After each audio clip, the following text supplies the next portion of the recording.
the playmates. Mr. Holmes stayed 2 days. During his visit he could not be prevailed on to go out. He sat all day long by the fireside, sometimes silent, sometimes receiving and answering Mrs. Bretton's chat, which was just of the proper sort for a man in his morbid mood. Not over-sympathetic, yet not too uncongenial, sensible, and even with a touch of the motherly. She was sufficiently his senior to be permitted this touch. As to Paulina, the child was at once happy and mute, busy and watchful. Her father frequently lifted her to his knee. She would sit there till she felt or fancied he grew restless. Then it was, "Papa, put me down, I shall tire you with my weight." And the mighty burden slid to the rug, and establishing itself on carpet or stool just at Papa's feet, the white work-box and the scarlet speckled handkerchief came into play. This handkerchief, it seems, was intended as a keepsake for Papa, and must be finished before his departure. Consequently the demand on the seamstress's industry (she accomplished about a score of stitches in half an hour) was stringent. The evening, by restoring Graham to the maternal roof (his days were passed at school), brought us an accession of animation, a quality not diminished by the nature of the scenes, pretty sure to be enacted between himself and Miss Paulina. A distant and haughty demeanour had been the result of the indignity put upon her the first evening of his arrival. Her usual manner when he addressed her was, "I can't attend to you. I have other things to think about." Being implored to state what things? Business. Graham would endeavour to seduce her attention by opening his desk and displaying its multifarious contents, seals, bright sticks of wax, penknives, with a miscellany of engravings, some of them gaily coloured, which he had amassed from time to time. Nor was this powerful temptation wholly unavailing. Her eyes, furtively raised from her work, cast many a peep towards the writing-table, rich in scattered pictures. An etching of a child playing with a Blenheim spaniel happened to flutter to the floor. "Pretty little dog," said she, delighted. Graham prudently took no notice. Ere long, stealing from her corner, she approached to examine the treasure more closely. The dog's great eyes and long ears, and the child's hat and feathers, were irresistible. "Nice picture," was her favourable criticism. "Well, you may have it," said Graham. She seemed to hesitate. The wish to possess was strong, but to accept would be a compromise of dignity. No, she put it down and turned away. "You won't have it, then, Polly?" "I would rather not, thank you." "Shall I tell you what I will do with the picture if you refuse it?" She half turned to listen. "Cut it into strips for lighting the taper." "No." "But I shall." "Please, don't." Graham waxed inexorable on hearing the pleading tone. He took the scissors from his mother's work-basket. "Here goes," said he, making a menacing flourish, "right through Fido's head and splitting little Harry's nose." "No, no, no!" "Then come to me, come quickly, or it is done." She hesitated, lingered, but complied. "Now will you have it?" he asked, as she stood before him. "Please." "But I shall want payment." "How much?" "A kiss." "Give the picture first into my hand." Polly, as she said this, looked rather faithless in her turn. Graham gave it. She absconded a debtor, darted to her father, and took refuge on his knee. Graham rose in mimic wrath and followed. She buried her face in Mr. Holmes' waistcoat. "Papa, papa, send him away." "I'll not be sent away," said Graham. With face still averted, she held out her hand to keep him off. "Then I shall kiss the hand," said he, but that moment it became a miniature fist, and dealt him payment in a small coin that was not kisses. Graham, not failing in his way to be wily as his little playmate, retreated apparently quite discomfited. He flung himself on a sofa, and resting his head against the cushion, lay like one in pain. Polly, finding him silent, presently peeped at him. His eyes and face were covered with his hands. She turned on her father's knee and gazed at her foe anxiously and long. Graham groaned. "Papa, what is the matter?" she whispered. "You had better ask him, Polly." "Is he hurt?" groaned second. "He makes a groan as if he were," said Mr. Home. "Mother," suggested Graham feebly, "I think you had better send for the doctor. Oh, my eye!" Renewed silence, broken only by sighs from Graham. "If I were to become blind," suggested this last. His chastiser could not bear the suggestion. She was beside him directly. "Let me see your eye. I did not mean to touch it, only your mouth, and I did not think I hit it so very hard." Silence answered her. Her features worked. "I am sorry, I am sorry." Then succeeded emotion, faltering, weeping. "Have done trying that child, Graham," said Mrs. Bretton. "It is all nonsense, my pet," cried Mr. Home. And Graham once more snatched her aloft, and she again punished him, and while she pulled his lion's locks, termed him the naughtiest, rudest, worst, untruest person that ever was. On the morning of Mr. Home's departure, he and his daughter had some conversation in a window recess by themselves. I heard part of it. "Couldn't I pack my box and go with you, papa?" she whispered earnestly. He shook his head. "Should I be a trouble to you?" "Yes, Polly." "Because I am little?" "Because you are little and tender. It is only great, strong people that should travel. But don't look sad, my little girl. It breaks my heart. Papa will soon come back to his Polly." "Indeed, indeed, I am not sad, scarcely at all." "Polly would be sorry to give papa pain, would she not?" "Sorrier than sorry." "Then Polly must be cheerful, not crying at parting, not fret afterwards. She must look forward to meeting again, and try to be happy meanwhile. Can she do this?" "She will try." "I see she will. Farewell, then. It is time to go." "Now? Just now?" "Just now." She held up quivering lips. Her father sobbed, but she, I remarked, did not. Having put her down, he shook hands with the rest present, and departed. When the street door closed, she dropped on her knees at a chair with a cry, "Papa!" It was low and long, a sort of "Why hast thou forsaken me?" During an ensuing space of some minutes, I perceived she endured agony. She went through, in that brief interval of her infant life, emotions such as some never feel. It was in her constitution. She would have more of such instants if she lived. Nobody spoke. Mrs. Bretton, being a mother, shed a tear or two. Graham, who was writing, lifted his eyes and gazed at her. I, Lucy Snowe, was calm. The little creature, thus left unharassed, did for herself what none other could do, contended with an intolerable feeling, and ere long, in some degree, repressed it. That day she would accept solace from none, nor the next day. She grew more passive afterwards. On the third evening, as she sat on the floor, worn and quiet, Graham, coming in, took her up gently, without a word. She did not resist. She rather nestled in his arms, as if weary. When he sat down, she laid her head against him. In a few minutes she slept. He carried her upstairs to bed. I was not surprised that, the next morning, the first thing she demanded was, "Where is Mr. Graham?" It happened that Graham was not coming to the breakfast table. He had some exercises to write for that morning's class, and had requested his mother to send up a cup of tea into the study. Polly volunteered to carry it.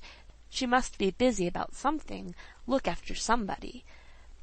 The cup was entrusted to her, for if restless, she was also careful. As the study was opposite the breakfast-room, the doors facing across the passage, my eye followed her. "What are you doing?" she asked, pausing on the threshold. "Writing," said Graham. "Why don't you come to take breakfast with your mamma?" "Too busy." "Do you want any breakfast?" "Of course." "There, then." And she deposited the cup on the carpet, like a jailer putting a prisoner's pitcher of water through his cell door, and retreated.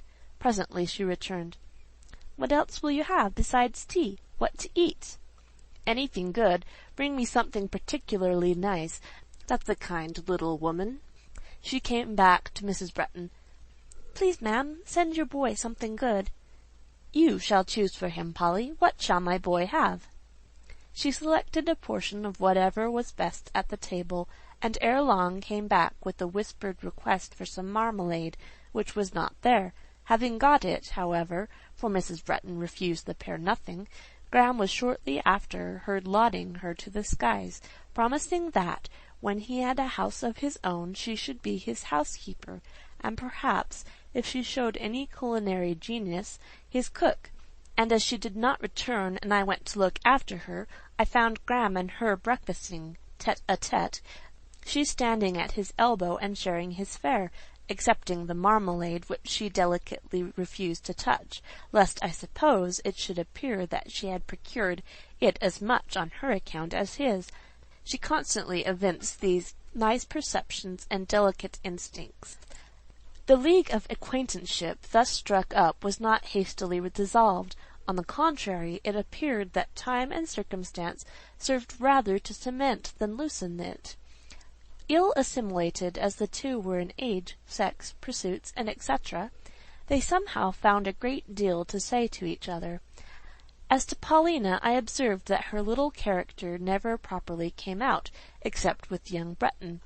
As she got settled and accustomed to the house, she proved tractable enough with Mrs. Bretton, but she would sit on a stool at the lady's feet all day long, learning her task, or sewing, or drawing figures with a pencil on a slate, and never kindling once to originality, or showing a single gleam of the peculiarities of her nature. I ceased to watch her under such circumstances. She was not interesting, but the moment Graham's knock sounded of an evening, a change occurred. She was instantly at the head of the staircase. Usually her welcome was a reprimand or a threat. "You have not wiped your shoes properly on the mat. I shall tell your mamma." "Little busybody, are you there?" "Yes, and you can't reach me. I am higher up than you." Peeping between the rails of the banister, she could not look over them. "Polly!" "My dear boy!" Such was one of her terms for him, adopted in imitation of his mother. "I am fit to faint with fatigue," declared Graham, leaning against the passage wall in seeming exhaustion. "Dr. Digby, the headmaster, has quite knocked me up with overwork. Just come down and help me to carry up my books." "Ah, you're cunning." "Not at all, Polly. It is a positive fact.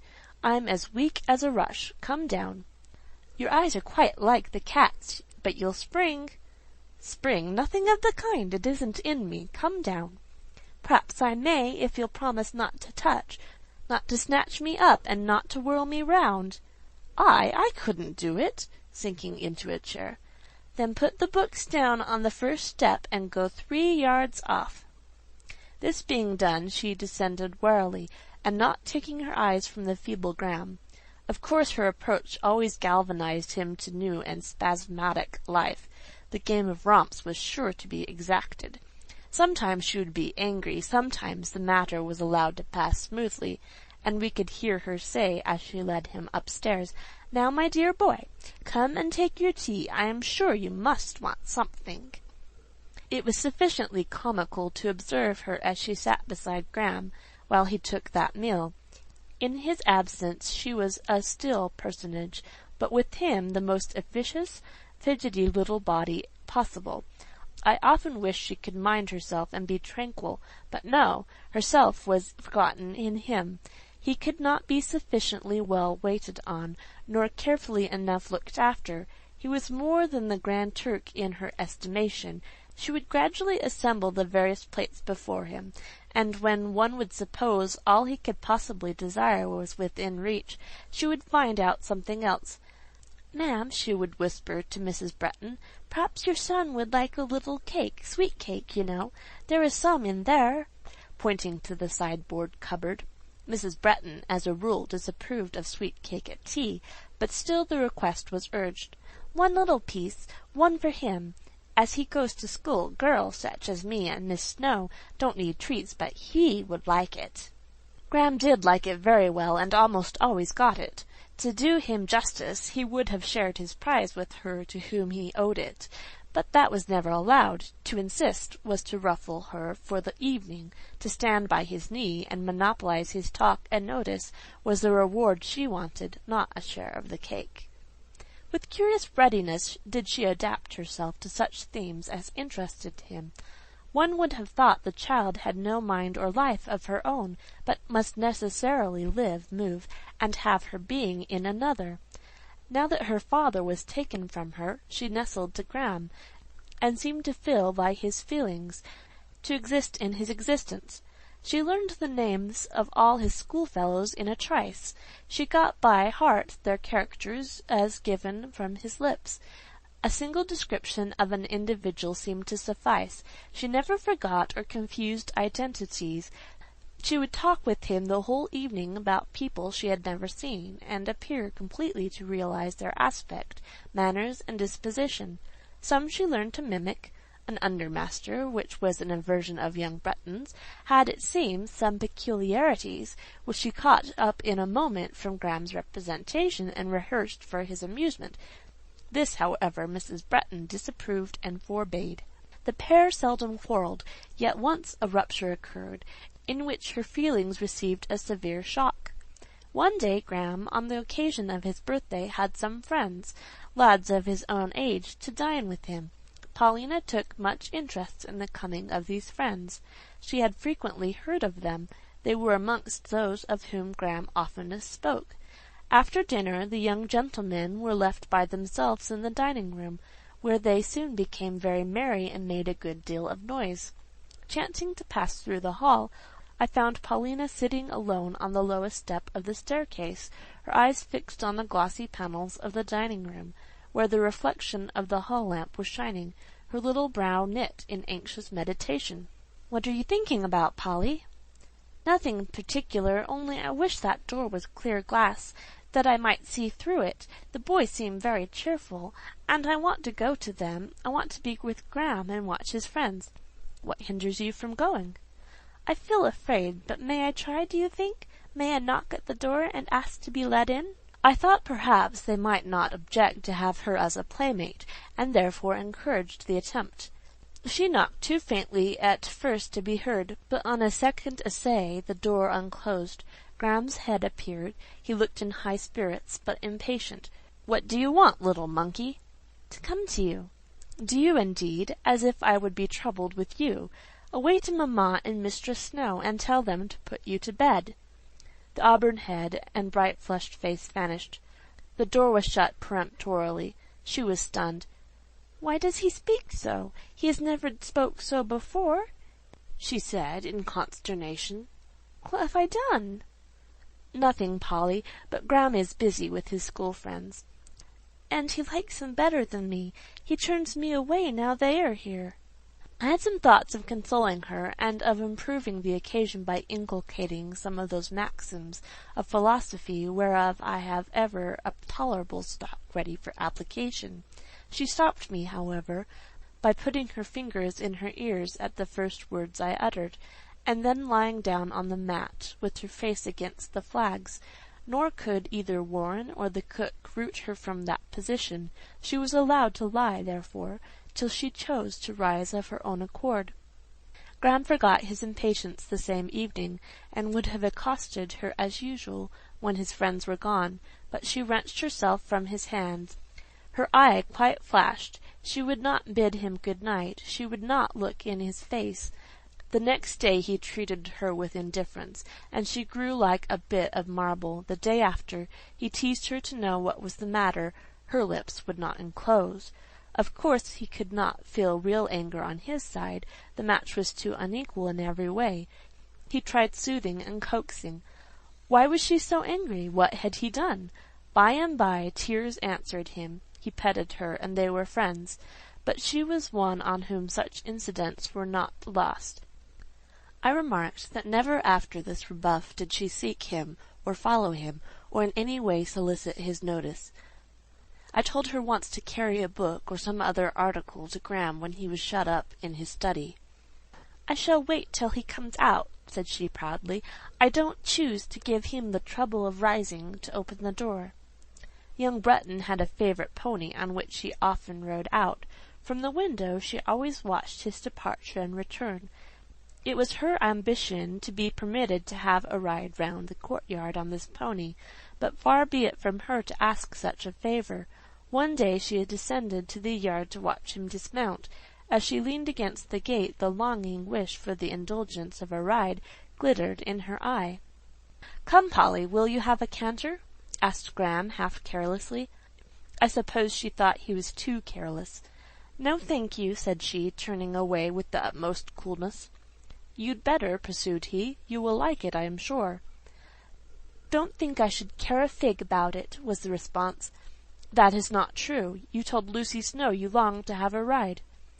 "Lucy Snowe is a tatterbox," I heard her say. Her imperfect articulation was the least precocious thing she had about her. And with this she walked into the house. Graham, coming in soon after, observed to his mother, "Mamma, I believe that creature is a changeling. She is a perfect cabinet of oddities, but I should be dull without her. She amuses me a great deal more than you or Lucy Snowe." "Miss Snowe," said Paulina to me. She had now got into the habit of occasionally chatting with me when we were alone in our room at night. "Do you know on what day in the week I like Graham best?" "How can I possibly know anything so strange? Is there one day out of the 7 when he is otherwise than on the other 6? "To be sure. Can't you see? Don't you know? I find him most excellent on Sunday. Then we have him the whole day, and he is quiet, and in the evening so kind." This observation was not altogether groundless. Going to church and etc. kept Graham quiet on the Sunday, and the evening he generally dedicated to a serene though rather indolent sort of enjoyment by the parlour fireside. He would take possession of the couch, and then would call Polly. Graham was a boy not quite as other boys are. All his delight did not lie in action. He was capable of some intervals of contemplation. He could take a pleasure, too, in reading, nor was his selection of books wholly indiscriminate. There were glimmerings of characteristic preference, and even of instinctive taste in the choice. He rarely, it is true, remarked on what he read, but I have seen him sit and think of it.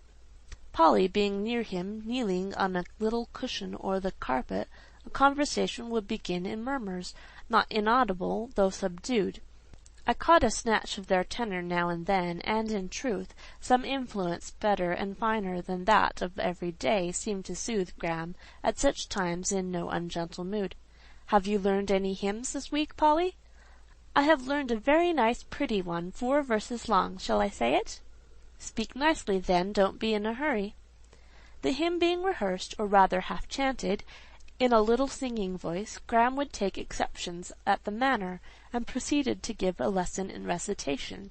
She was quick in learning, apt in imitating, and besides her pleasure was to please Graham. She proved a ready scholar. To the hymn would succeed some reading, perhaps a chapter in the Bible.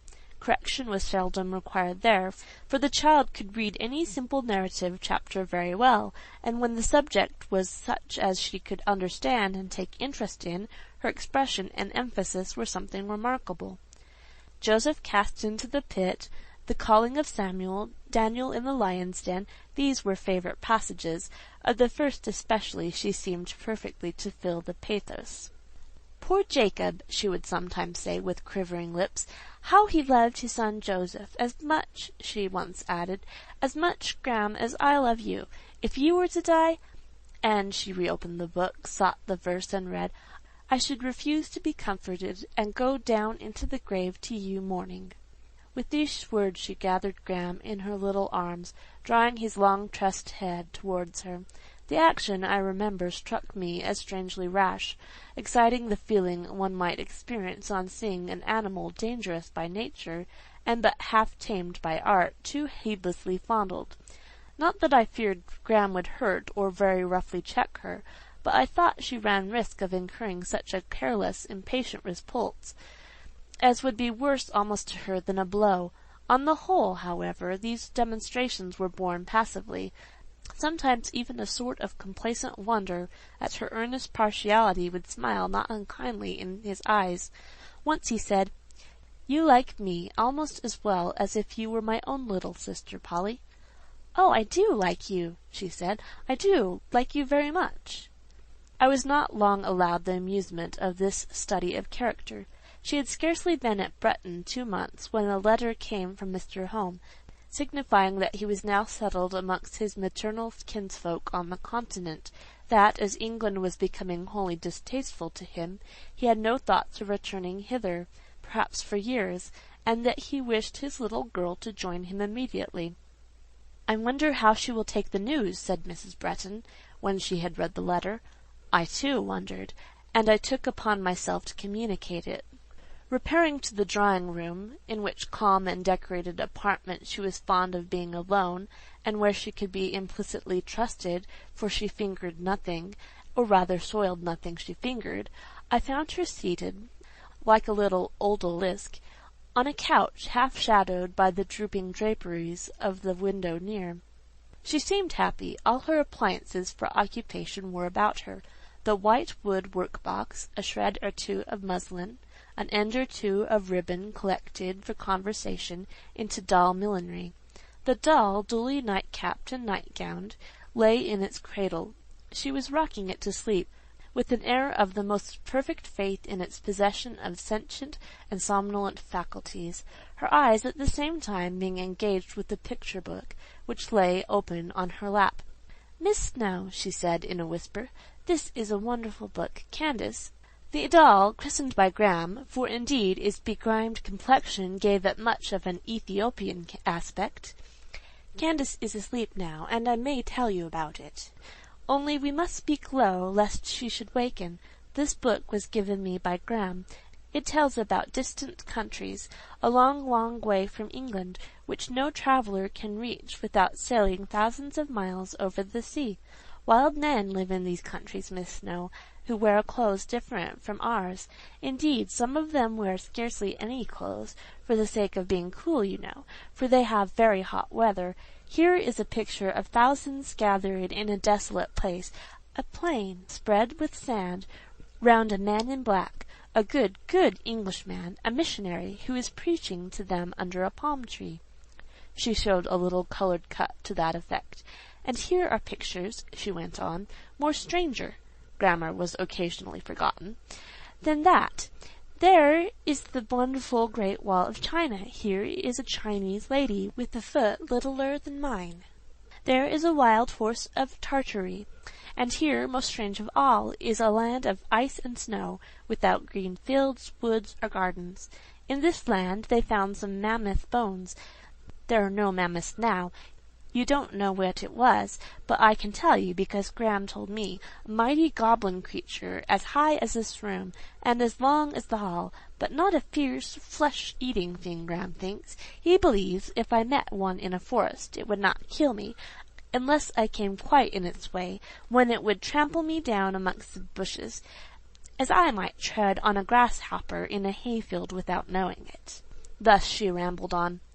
"Polly," I interrupted, "should you like to travel?" "Not just yet," was the prudent answer, "but perhaps in 20 years, when I am a grown woman, as tall as Mrs. Bretton, I may travel with Graham. We intend going to Switzerland and climbing Mont Blanc, and some day we shall sail over to South America and walk to the top of Chimborazo." "But how would you like to travel now, if your papa was with you?" Her reply, not given till after a pause, evinced one of these unexpected turns of temper peculiar to her. "Where is the good of talking in that silly way?" said she. "Why do you mention papa? What is papa to you? I was just beginning to be happy and not think about him so much, and there will be all to do over again." Her lip trembled. I hastened to disclose the fact of a letter having been received, and to mention the directions given that she and Harriet should immediately rejoin this dear papa. "Now, Polly, are you not glad?" I added. She made no answer. She dropped her book and ceased to rock her doll. She gazed at me with gravity and earnestness. "Shall not you like to go to papa?" "Of course," she said at last, in that trenchant manner she usually employed in speaking to me, and which was quite different from that she used with Mrs. Bretton, and different again from the one dedicated to Graham. I wished to ascertain more of what she thought, but no, she would converse no more. Hastening to Mrs. Bretton, she questioned her, and received the confirmation of my news. The weight and importance of these tidings kept her perfectly serious the whole day.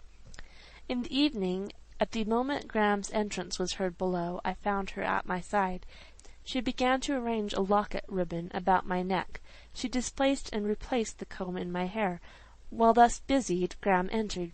"Tell him by and by," she whispered. "Tell him I am going." In the course of tea-time I made the desired communication. Graham, it chanced, was at that time greatly preoccupied about some school prize for which he was competing. The news had to be told twice before it took proper hold of his attention, and even then he dwelt on it but momently. "Polly going? What a pity! Dear little Mousie! I shall be sorry to lose her. She must come to us again, mamma." And hastily swallowing his tea, he took a candle and a small table to himself and his books, and was soon buried in study. Little Mousie crept to his side and lay down on the carpet at his feet, her face to the floor. Mute and motionless she kept that post and position till bedtime. Once I saw Graham, wholly unconscious of her proximity, push her with his restless foot. She receded an inch or two. A minute after, one little hand stole out from beneath her face, to which it had been pressed, and softly caressed the heedless foot. When summoned by her nurse she rose and departed very obediently, having bid us all a subdued good night. I will not say that I dreaded going to bed an hour later, yet I certainly went with an unquiet anticipation that I should find that child in no peaceful sleep. The forewarning of my instinct was but fulfilled when I discovered her, all cold and vigilant, perched like a white bird on the outside of the bed. I scarcely knew how to accost her. She was not to be managed like another child. She, however, accosted me. As I closed the door and put the light on the dressing-table, she turned to me with these words: "I cannot sleep, and in this way I cannot live." I asked her what ailed her. "Dreadful misery," said she, with her piteous lisp. "Shall I call Mrs. Bretton?" "That is downright silly," was her impatient reply; and indeed I well knew that if she had heard Mrs. Bretton's foot approach, she would have nestled quiet as a mouse under the bedclothes. Whilst lavishing her eccentricities regardless before me, for whom she professed scarcely the semblance of affection, she never showed my godmother one glimpse of her inner self. For her she was nothing but a docile, somewhat quaint little maiden. I examined her. Her cheek was crimson. Her dilated eye was both troubled and glowing, and painfully restless. In this state it was obvious she must not be left till morning. I guessed how the case stood. "Would you like to bid Graham good night again?" I asked. "He has not gone to his room yet." She at once stretched out her little arms to be lifted. Folding a shawl round her, I carried her back to the drawing-room. Graham was just coming out. "She cannot sleep without seeing and speaking to you once more," I said. "She does not like the thought of leaving you." "I've spoilt her," said he, taking her from me with good humour, and kissing her little hot face and burning lips. "Polly, you care for me more than for papa now." "I do care for you, but you care nothing for me," was her whisper. She was assured to the contrary, again kissed, restored to me, and I carried her away, but alas, not soothed. When I thought she could listen to me, I said, "Paulina, you should not grieve that Graham does not care for you so much as you care for him. It must be so." Her lifted and questioning eyes asked why. "Because he is a boy, and you are a girl. He is 16, and you are 6. His nature is strong and gay, and yours is otherwise." "But I do love him so much. He should love me a little." "He does. He is fond of you. You are his favourite." "Am I Graham's favourite?" "Yes, more than any little child I know." The assurance soothed her. She smiled in her anguish. "But," I continued, "don't fret, and don't expect too much of him, or else he will feel you to be troublesome, and then it is all over." "All over?" she echoed softly. "Then I'll be good. I'll try to be good, Lucy Snowe." I put her to bed. "Will he forgive me this one time?" she asked, as I undressed myself. I assured her that he would, that as yet he was by no means alienated, that she had only to be careful for the future. "There is no future," said she. "I am going. Shall I ever see him again, after I leave England?" I returned an encouraging response. The candle being extinguished, a still half-hour elapsed. I thought her asleep, when the little white shape once more lifted itself in the crib, and the small voice asked, "Do you like Graham, Miss Snow?" "Like him? Yes, a little." "Only a little? Do you like him as I do?" "I think not. No, not as you do." "Do you like him much?" "I told you I liked him a little. Where is the use of caring for him so very much? He is full of faults." "Is he? All boys are." "More than girls?" "Very likely. Wise people say it is folly to think anybody perfect, and as to likes and dislikes we should be friendly to all and worship none." "Are you a wise person?" "I mean to try to be so. Go to sleep." "I cannot go to sleep. Have you no pain just here?" laying her elfish hand on her elfish breast. "When you think you shall have to leave Graham, for your home is not here?" "Surely, Polly," said I, "you should not feel so much pain when you are very soon going to rejoin your father. Have you forgotten him? Do you no longer wish to be his little companion?" Dead silence succeeded this question. "Child, lie down and sleep," I urged. "My bed is cold," said she. "I can't warm it." I saw the little thing shiver. "Come to me," I said, wishing, yet scarcely hoping, that she would comply, for she was a most strange, capricious little creature, and especially whimsical with me. She came, however, instantly, like a small ghost gliding over the carpet. I took her in. She was chill. I warmed her in my arms. She trembled nervously. I soothed her. Thus tranquillized and cherished, she at last slumbered. A very unique child, thought I, as I viewed her sleeping countenance by the fitful moonlight, and cautiously and softly wiped her glittering eyelids and her wet cheeks with my handkerchief. How will she get through this world, or battle with this life? How will she bear with the shocks and repulses, the humiliations and desolations which books, and my own reason, tell me are prepared for all flesh? She departed the next day, trembling like a leaf when she took leave, but exercising self-command. Chapter 3